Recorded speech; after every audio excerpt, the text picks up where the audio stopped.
What is up, everyone? Welcome back to another episode, and today I'm going to show you 6 ways to deal with toxic people. Let's go. Talk to the hand. Before we begin, it's important we understand the reason and the theory behind why people are toxic. Now, the first obvious reason being jealousy and envy.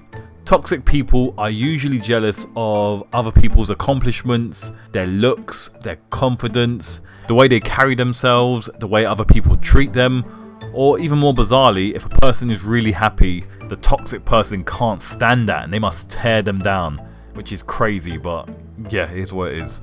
Now, the second main reason is because they have this deep unhappiness inside them, and instead of dealing with that unhappiness, they want to spread it onto other people. Misery loves company.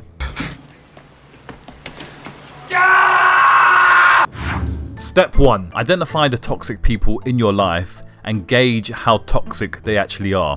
For this method, I want you to look at your friends, your family, your work colleagues, anyone who you are frequently in contact with. Ask yourself if this person is always bringing you down or if they're lifting you up. What behaviours do they direct your way? What kind of feelings do you feel when you're around them? For example, toxic behaviours include the person making snarky remarks to you all the time, constantly putting you down, constantly causing you drama and distress, abuse, be it mental or physical abuse, and taking value. On the flip side, a non-toxic person will display behaviours such as lifting you up, helping you achieve your goals by encouraging you, being a good friend, being a good person, adding value to your life like you're adding value to theirs, and win-win interactions, meaning that both of you are contributing to the interaction and no one's putting the other person down. Examine the people in your life, then judge whether they are a toxic or positive influence to you. Step 2. Speak to them. Please make sure you speak to them first, okay? Because some toxic people don't know they are being toxic until you actually point it out to them. Now, in a good portion of these cases, once you highlight that they're being toxic, their behaviour will change drastically, okay? They'll do a complete 180. It's really, and I can't stress this enough, really important you do this before you take any drastic action. Otherwise, you could potentially ruin a relationship which could have been solved easily with this one step right here. Step 3. Examine yourself. Examine yourself and see if you're the one being toxic. This takes a lot of self-reflection and awareness, but if you notice your behaviour is win-lose, or you have to always get something over on someone else, or you have to put someone else down so you can feel good, or any of the behaviours we mentioned in step 1, then the problem is partially with you. What we don't want is you accusing other people of being toxic while you're being a toxic twat yourself. Now, a good way to see if you or another person you're in contact with is being toxic is to ask yourself honestly, if your interactions with them, as I mentioned earlier, are win-win. Are you both contributing?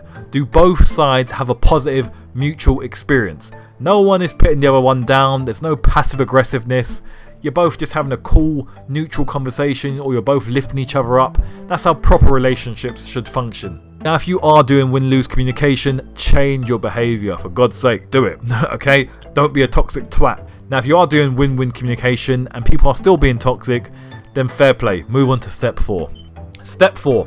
Cut contact. This is a method I don't recommend lightly. You only want to use this if you've tried speaking to the toxic person and you've addressed any of your own personal toxic behaviours. If the same thing continues to happen and it's constantly win-lose, where the toxic person is putting you down, causing you emotional distress, drama, all the other stuff we mentioned, then you need to cut contact. It's not worth the hassle and you're wasting your time with this person. Now, you can be really blunt with this method. You can simply send them a text message saying, you know what, you're being toxic. I ain't got time for that. I'm a grown up. See you later. But if you don't want to go that route and deal with all the drama of that situation, then the next step is for you. Step 5. Limit contact.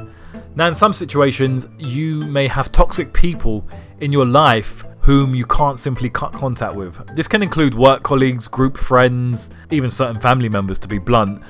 In this case, you want to limit the contact you have with them and distance yourself from that person. This can include not replying to their messages at all, or only replying once a week with a brief answer. It can also include not going out with them, not spending time with them, etc, etc. Eventually, they'll get the message, they'll stop pestering you, and you can move on. Basically, you want to draw a strong boundary when it comes to these people, because once you put up that boundary and you start to stand up for yourself, these people will start to back away so quickly, as they can see you're not an easy target. In fact, some of the most pathetic, toxic people will start to kiss your ass once they've seen you've drawn that boundary, which goes to show you what kind of terrible character they are in the first place. And finally, step 6. Find proper friends and peers. You want to find proper friends and people who are going to offer value to you like you will offer value to them. Remember, it's important you find these people, because if you keep hanging around toxic individuals, eventually, man, they're going to bring you down, and worst case scenario, they're going to turn your toxic, okay? So you need to get away, okay? Now, the best way to find these people is to first make a list of all your interests and hobbies. Next, Google the events near your area in relation to this hobby and attend these events at least once a week. These people at these events want to meet similar-minded people just like you. So don't feel shy about attending these events or even breaking the ice when you get there. Alternatively, you can go to meetup.com and look for meetup groups and events which individuals are organising. Sign up for them, attend the events, and see how you get on. Finally, you can join a bunch of Facebook groups in your said interest area and build some connections there. We live in a very connected world where it's really easy to find a similar group of like-minded individuals, so just do a bit of Googling, a bit of Facebooking, and you should be cool. I'm going to do another video on this area probably next week, so if you're interested, subscribe, hit that notification bell, and you'll be notified when that comes out. Hopefully this video has helped you out. I hope it has. Thanks for watching. Stay cool. I'll speak to you soon. Peace. There's the Lamb